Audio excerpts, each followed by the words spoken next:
আমি সব জায়গায় যাচ্ছি, আমি কোনোদিন বসে নেই, কারণ কর্মীরা আক্রান্ত।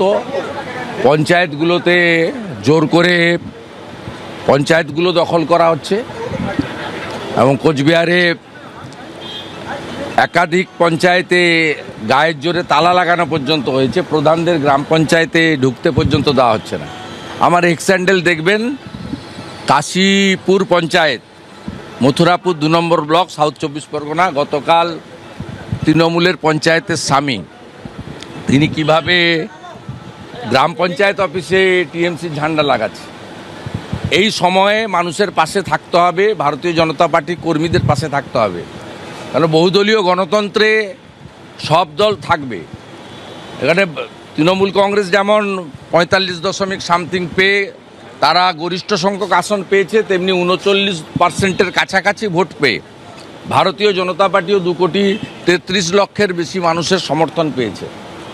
তা স্বাভাবিকভাবে এই যে ব্যবস্থাটা, এতগুলো রাজ্যে ভোট হয়েছে, জয় পরাজয় হয়েছে, কোনো রাজ্য থেকে আপনি একটাও, অন্ধ্রপ্রদেশে 1-2 ঘটনা ছাড়া কোনো রাজ্য থেকে কোনো রিপোর্ট পাবেন না। এই রাজ্য থেকে কেন এই রাজ্যে এখনও কয়েক হাজার লোক বাড়ির বাইরে থাকবে, কেন হসপিটালগুলোতে লোক থাকবে, কেন বলা হচ্ছে আগে বলতো 19, এখন বলছে 21, কেন্দ্রীয় বাহিনী চলে গেলে দেখে নেব, মারব। পঞ্চায়েতগুলো দখল করা হচ্ছে। আমি কোচবিহারে যাচ্ছি, সেখানে পার্টি অফিসে প্রায় 270 জন ঘর ছাড়া ভারতীয় জনতা পার্টি কর্মী আছে, তাদের সঙ্গে মিট করব, পঞ্চায়েতের সঙ্গে মিট করব এবং আমাদের ওখানকার জেলা সভাপতি, জেলা শাসককে ভারতীয় জনতা পার্টির বিধায়ক সহ আমার মিট করার জন্য জানিয়েছেন। সম্ভবত হয়তো উনি দেখা করবেনও না। আমি সাংবাদিকদের সঙ্গে মিলিত হব এবং পরের কোর্স অফ অ্যাকশান আমি জানাবো। ইতিমধ্যে আমি দুটো জিনিস আপনাদের জানাই। যেখানে গতবার তৃণমূল কংগ্রেসকে ধর্ণা দেওয়ার জন্য 5 দিন অ্যালাউ করেছিল কলকাতা পুলিশ, সেই রাজভবনের গেটে আমি কলকাতা পুলিশের কমিশনারকে পরশুদিন চিঠি দিয়েছি। বিরোধী দলনেতা এবং আক্রান্তরা 5 দিন আমরা ওখানে বসবো। সেখানে এখনও পর্যন্ত সিপি কোনো রেসপন্স করেননি।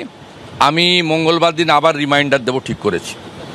আর সেকেন্ড হচ্ছে মহামান্য রাজ্যপাল মহোদয়, তার কাছে যাওয়া নিয়ে যে ঘটনা এবং গতকালের রায় জানেন, আমি আমার অফিস থেকে মহামান্য রাজ্যপালের অফিসে জানিয়েছি আগামীকাল তিনি যদি সেকেন্ড হাফে কোনো টাইম নির্দিষ্ট করেন অ্যাজ পার হিজ কনভিনিয়েন্ট, তাহলে আমি 100 জন ভিকটিমকে নিয়ে ওনার সঙ্গে মিট করব।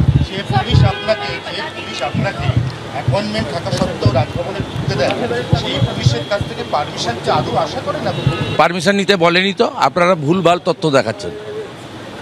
জানাতে বলেছে, পারমিশন নিতে বলেনি তো। জানাতে বলেছে রাজভবনকে, রাজভবনের অনুমতি থাকলে যাওয়া যাবে, পুলিশের কোনো রোল নেই। হ্যাঁ, বাইরে ধর্না তো পুলিশের পারমিশন লাগবে, রাজভবনের বাইরে তৃণমূলকে দিয়েছে, আমাদের দেবে না কেন?